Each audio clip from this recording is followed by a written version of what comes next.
ended up becoming one of the best power hitters in this generation. Don't give him a chip. And I think he's got one now. So I think Pete Alonso coming into this season, he's ready to prove something that, like, you know what? I should have got more. I'm one of the best power hitters in the game, and I think this could be a great sign for if the Blue Jays can pull this off. I'm in love with the good life. Can't give it up. Make it to the top. Keep climbing. I wanna live it up. The good life. I'm coming up. I'm coming up. The good life. Good life. Oh, good life. Good life. Good life. Boom! Coming in hot, Chichi. What's going on Friday? There we go, baby. This is what happens. Sean Casey, mental performance master. He's got to mentally perform today. He is grinding hard, everybody, for you, for America. What's Just happening? a little under the weather. Little under the weather. And Chipper Jones, you know what? I respect it. He sent me a text this morning saying, Case, I got to bail. Got some things I got to do with the kids. And, you know, I'm like, family first, bro. We'll get him on. We'll get him on. And probably not next week, but the week after. We'll hear what he has to say. Has some great stuff going on. But you got to do what you got to do, Chich. You know what I'm saying? Hey, dude, he's got a baseball team full of children, doesn't he? 7 boys. 7. He should just have 2 more and round it off. Seriously. Might as well. Yeah. Seriously. Anyway, that's all right, though. We got news, man. Very cool move here. Nice pull by the Atlanta Braves getting Profar. Yeah. Well, how about that? I like that. 3 years, 42, which seems like nothing nowadays. It's so funny. Like 3 years, 42, that's a steal. But, you know, Profar finally had his breakout year. I think we've been waiting for this guy to have his breakout year since he was like the number 1 prospect in baseball like 12 years ago. We're like, Profar, number 1 in the game, you know, and then I think everyone just kind of wrote him off as like, all right, he's not gonna be as good as we thought. And then last year he had an all-star year. Had a great OPS, hit for some power, hit for average. You know, he's a guy that's dynamic that can play a bunch of different positions. So it's a nice piece, a really nice pickup for the Braves. Yeah, it's a great sign. Lest we not forget, you know, it's what have you done for me lately? But the Braves made a run last year without an MVP, who they are getting back. Now they add Profar. Everybody talks Yankees, Dodgers, Padres, Mets now. Don't sleep on this Braves team, dude. They're a championship caliber team, aren't they? Yeah, and you know what? Last year was a weird year, man. Matt Olson had a down year. Austin Riley had a really down year, then got hurt. Ozzie Albies was out for a lot. Acuna missed most of the season. Like, they didn't really have their team. You know, if you really think about it, they were pretty banged up. Harris was up and down. It wasn't the team of 2023 when I saw firsthand, like, these guys are world beaters. You know, last year Strider was out day 1. Obviously, Sale stepped up and won the Cy Young, but I think it's going to be a great year for them in 2025. Everybody back healthy. Yeah, and adding Profar, and then, you know, obviously the pitching's there, yeah. So we'll see. Healthy Sale, that's it. All right. Yeah. Okay, and we've been talking about this for months and months now, but the Pete Alonso saga continues. Andy Martino, who's been covering a lot of this for SMY and the Mets and locally here in New York, has been all over it. He's saying now a little bit over $75 million for 3 years, the Blue Jays, and he's saying, quote, they're at the 10-yard line in talks. Blue Jays, Pete Alonso, and he also mentioned, which is true, you've seen a lot of things at the 10-yard line. Things change. Just look at what's going on in the NFL with the coaching. So, yeah. But, I mean, this is a big one, dude. I look, Blue Jays getting Pete Alonso would be very good for that team, I think. Well, dude, you get Santander and Alonso, 2 of the biggest, one righty, one lefty, or Santander switch. Anyway, he's going to give you a lot of left-handed at bats, and you got Alonso, 2 of the best power hitters in the game. To add in with Vlad and Bo Bichette coming back, now you got something there in Toronto. Seriously. Yeah. If they can lock down Alonso and have both those guys in that lineup, I mean, that's huge. I think we're kind of poo-pooing Pete Alonso. At the end of the day, dude, this guy's one of the best power hitters in the game right now. Not like 5 years ago, not 10, you know, not whatever. Right now, Pete Alonso is one of the best power hitters in the game. So, like, the Blue Jays or whoever signs him is getting a legit threat every single night. Guy that plays 162. And here's the thing, dude. after this free agency, you now have put a chip back on Pete Alonso's shoulder. And guys like Pete Alonso, who've been having to prove themselves their whole life, who had to went to every ACC camp when he was in high school so he could get an ACC team to sign him, and nobody did. Ended up at the University of Florida, ended up becoming one of the best power hitters in this generation. Don't give him a chip. And I think he's got one now. So I think Pete Alonso coming into this season, he's ready to prove something that, like, you know what? I should have got more.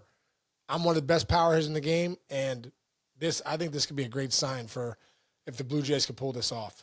Good points, dude. Good points all around. Yeah. And it's funny you say that. So, yes, over the course of his career, it's only like Aaron. If you talk about the premier, and I'm talking top number 1 tier power hitters in baseball, right, it's Judge, Ohtani, and Pete Alonso. And then, that's tier 1. If you're doing a fantasy league and you need homers, you're going with one of those 3 guys above and beyond anybody else in baseball, which gives me to my transition to this other guy, okay? A lot of talk, all of a sudden coming back, talking about the Yankees may still have a shot and be interested in Luis Arraez. Now, I brought this up to you before we came on, and you made an angry face at it, and I agree with you here. There's people saying, like, oh, Arraez is like a one-dimensional player. All he does is get hits. Isn't that isn't that the goal of when you go into the batter's box as a career 302 hitter like you? In a time when hitting is probably at the worst, some of the worst we've seen in Major League Baseball history, as far as like batting average is 230. Guys are just punching out at an epic rate. Like Luis Arraez is a gold mine. Guy puts the ball in play. He has, probably the best. Him and Stephen Kwan have the best bat to ball contact rate in the league. I just look at what the Padres did last year, dude. I think they were the best team in baseball, actually. Had they got past the Dodgers, they win it. I really believe they win the World Series.